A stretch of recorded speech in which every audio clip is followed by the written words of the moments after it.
Pessoal, tudo bem? Bem-vindo para mais um vídeo. Olhando para o gráfico, talvez vocês estão entendendo o que eu estou aguardando. O que aconteceu? Ele formou uma estrutura, aparentemente era um suporte, mas ele foi rompido. E agora está fazendo o quê? O suporte está sendo tocado, aquilo que era suporte se tornou uma resistência. Passível o quê? De um rompimento, retração e continuidade, ou o chamado famoso pullback.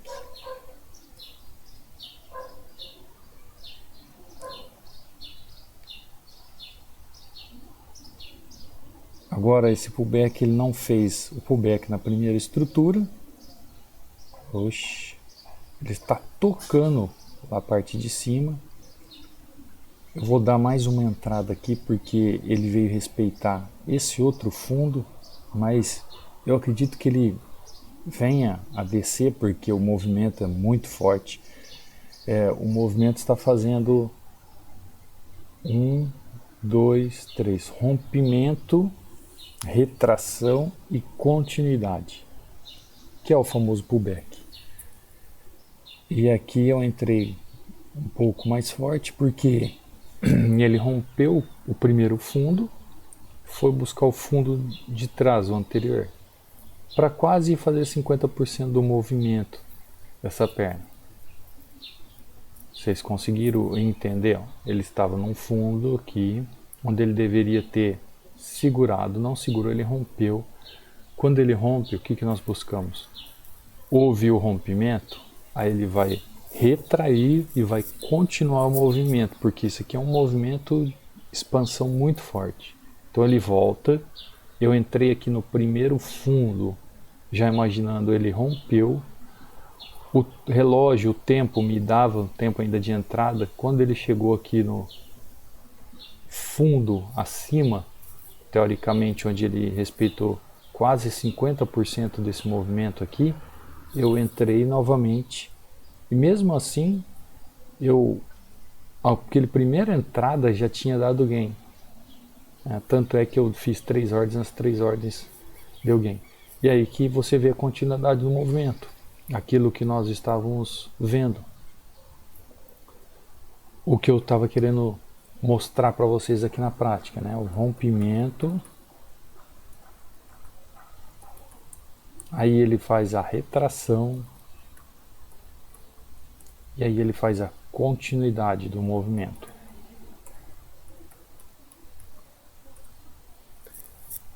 Você pode elencar, se for numa queda, ele rompe. Deixa eu voltar aqui, está muito grande esse. Ele faz uma queda, ele rompe, retrai e continua. Se é numa alta, ele rompe, retrai e continua. É o famoso pullback para alguns, né? Só que para você entender o movimento, eu já gravo pelos nomes do movimento. O que o movimento precisa fazer para isso acontecer? Então ele precisa romper, ele precisa retrair, e aí ele vai fazer o que? Na continuidade do movimento. Então a entrada é o que? Na continuidade do movimento. Vocês aguardam o rompimento, visualiza a retração e no momento da continuidade você faz a entrada. Então é nesse momento em que se entra na operação. Tem duas coisas que eu utilizo nos trades em opções. É este movimento quando está numa tendência de alta ou de baixa, ou seja, em uma tendência, uma formação de tendência, e suporte e resistência quando está numa questão de lateralização. Este movimento é o que o pessoal do Forex faz. Agora, o que eles esperam? Eles esperam que o movimento continue e venha até aqui embaixo. O Forex espera isso. Como aconteceu aqui em cima. Se vocês analisarem aqui, ó, o que aconteceu aqui em cima? Exatamente isso aí. Ele fez uma estrutura, um suporte onde ele rompeu. Olha aqui, ó. Ele rompe, retrai e faz a continuidade. E olha o tamanho da queda. Quem veio trabalhando e carregando o trade. E aqui ele para novamente nessa estrutura para fazer o mesmo movimento. Aliás, esse ativo está fazendo desde das 5 horas da manhã esse movimento, né, essa queda. Talvez aqui ele possa até reverter essa estrutura ou não. Mas o que eu queria mostrar para vocês aqui é esse movimento do RRC. Rompimento, retração e continuidade. O famoso pullback. Espero que tenha entendido. Te vejo na próxima.